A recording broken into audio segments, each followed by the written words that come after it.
എല്ലാവർക്കും സ്വർഗം കൊടുക്കണേ അല്ലാഹ്. അല്ലാഹുവേ, സോളാറിലേക്ക് 2000 ചോദിച്ചപ്പോ വന്നെത്തിയ കുറെ പാവങ്ങളിൽ മജ്‌ലിസിലുണ്ട്. അവർക്ക് 2 ലക്ഷം സോളാറിന് കൊടുത്ത കൂലി അവർ 7 രേഖപ്പെടുത്തണേ അല്ലാഹ്. അവർക്ക് പകരം മരുന്നും കൊടുത്തിട്ടുണ്ട്. അത് അവർ എന്തിനു ഉപയോഗിക്കുന്നുവോ പെട്ടെന്ന് ഫലം കാണാൻ നീ സഹായിക്കണേ അല്ലാഹ്. ഇന്നിന്റെ മജ്‌ലിസിലെ 1 രൂപയെങ്കിലും സഹായിച്ചവർ നീ വെറുതെയാക്കരുതേ. അവർക്കും ഞങ്ങൾക്ക് ആഫിയത്തുള്ള ദീർഘായുസ് തരണേ അല്ലാഹ്. ഞങ്ങളുടെ മാതാപിതാക്കൾ, മശായിഖുമാർ, ഗുരുനാഥന്മാർ, ഭാര്യ, സന്താനങ്ങൾ, കൂടപ്പിറപ്പിയങ്ങൾ എല്ലാവർക്കും ആഫിയത്തുള്ള ദീർഘായുസ് നൽകണേ അല്ലാഹ്.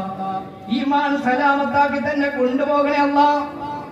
ഞങ്ങൾ മരിച്ച ഖബറുകളിലായിരിക്കുമല്ലോ. ഞങ്ങൾ മരിച്ചു പോയവരും ഖബറുകളിലാണ് റബ്ബേ. എല്ലാവർക്കും മഗ്ഫിറത്ത് നൽകണേ അല്ലാഹ്. എല്ലാവർക്കും മർഹമത്ത് നൽകണേ.